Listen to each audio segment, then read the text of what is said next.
was developed as an international code for the maritime transport of dangerous goods in packaged form, in order to enhance and harmonize the safe carriage of dangerous goods and to prevent pollution to the environment. The code sets out in detail the requirements applicable to each individual substance, material or article, covering matters such as packing, container traffic and stowage, with particular reference to the segregation of incompatible substances. The International Maritime Dangerous Goods IMDG code is available in a 2-volume set. Volume 1 of the IMDG code includes general provisions, definitions, training, classification, packing and tank provisions, consignment procedures, construction and testing of packagings, intermediate bulk containers, IBCs, large packagings, portable tanks and road tank vehicles and transport operations. Volume 2 of the IMDG code includes limited quantities exceptions, an index and appendices. Together with the IMDG code, the IMDG supplement is necessary for full implementation. This supplement includes important details of methods for the packing of dangerous goods and emergency procedures to take in the event of accidents involving workers who handle dangerous goods on board vessels. The IMDG supplement includes an emergency schedule, EMS, guide, a medical first aid guide, reporting procedures, regulations for packing cargo transport units, regulations for the safe use of pesticides and irradiated nuclear fuel, INF, code.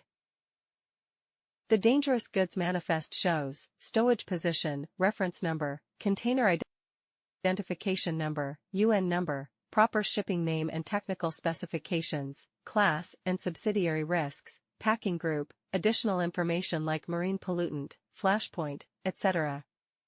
Number and kind of packages, mass or volume, and emergency response procedures. A ship's cargo plan shows the distribution as well as the disposition of all parcels of cargo aboard the vessel. The plan includes details like total quantity, description of package, bales, pallets etc. tonnage, identification marks, and special features if and when separated. Column 15 of the dangerous goods list shows the EMS number. This column contains the relevant emergency schedule number and the emergency procedures for ships carrying dangerous goods. An asterisk means that the emergency procedure should be provided by the shipper.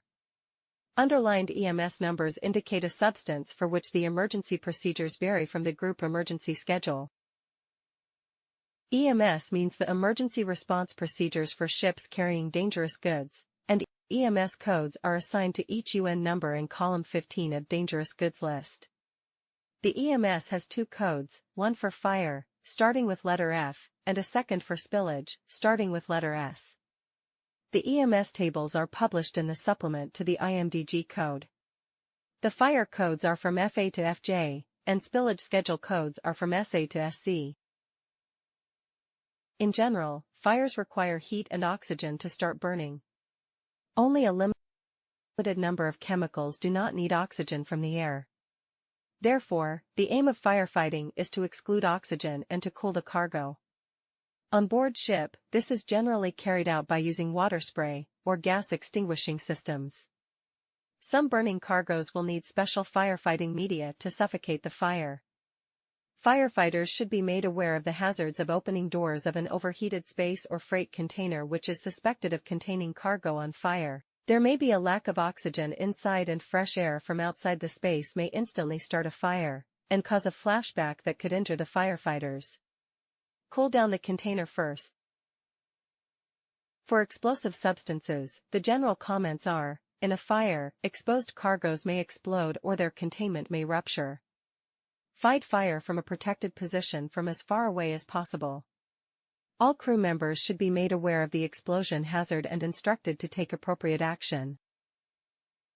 For non-flammable gases, the general comments are, gases in closed tanks exposed to heat may explode suddenly in, or after, a fire situation by a boiling liquid expanding vapor explosion, BLEVE. Heated or ruptured cylinders may rocket. Gases listed under this schedule are non-flammable. However, some gases will support combustion though not flammable itself. Fire may produce leakages. Most gases allocated to this schedule are hazardous to health. Some are corrosive. Create water spray. Identify the source of the fire and take appropriate action. For flammable gases, the general comments are, gases in closed tanks exposed to heat may explode suddenly in or after a fire situation by a boiling liquid expanding vapor explosion, BLEVE. Crew members should be aware of the explosion hazard and take appropriate action. Keep tanks cool with copious quantities of water. Fight fire from a protected position from as far away as possible. Extinguishing a burning gas leak may lead to the formation of an explosive atmosphere. Flames may be invisible. For non-water reactive flammable liquids, the general comments are, cargoes and tanks exposed to heat may explode suddenly in or after a fire situation by a boiling liquid, expanding vapor explosion, BLEVE. Keep tanks cool with copious quantities of water. Fight fire from a protected position from as far away as possible.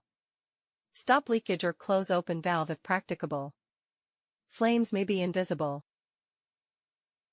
For temperature-controlled self-reactives and organic peroxides, the general comments are, exposed cargoes may decompose violently. Crew members should be aware of the explosion hazard and take appropriate action.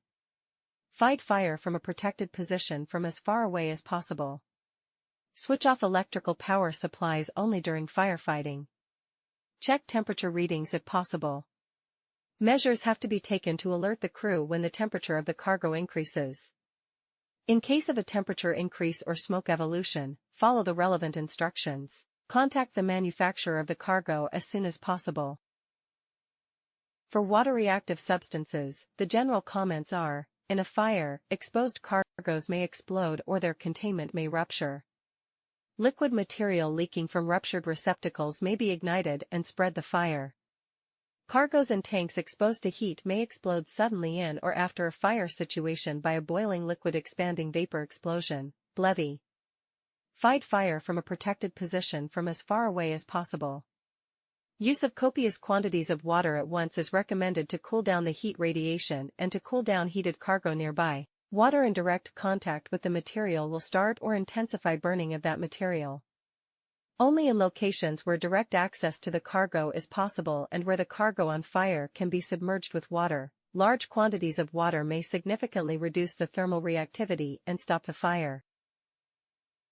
For oxidizing substances with explosive potential, the general comments are, in a fire, exposed cargoes may explode or their containment may rupture. Crew members should be aware of the explosion hazard and take appropriate action. Fight fire from a protected position from as far away as possible. For radioactive material, the general comments are, evacuate compartment or downwind area of non-essential personnel. Do not touch damaged packages. In cases of suspected radioactive contamination, limit entry of firefighters for the shortest time possible. For ships carrying radiation monitoring equipment, measure radiation levels. Radio for expert advice. After the fire has been extinguished, clean ship surfaces with copious quantities of water. Decontaminate firefighters before protective clothing is removed. Isolate potentially contaminated clothing and equipment. If exposure of personnel is suspected, clean body and hair with warm water and soap. Discharge resultant washings directly overboard. Record the names of potentially exposed persons.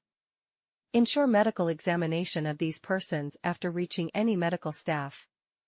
For ships carrying radiation monitoring equipment, continue monitoring of radiation levels after fire is extinguished. For non-temperature controlled self-reactives and organic peroxides, the general comments are, exposed cargoes may decompose violently. Crew members should be aware of the explosion hazard and take appropriate action. Fight fire from a protected position from as far away as possible. Exposed cargoes may decompose violently in a fire.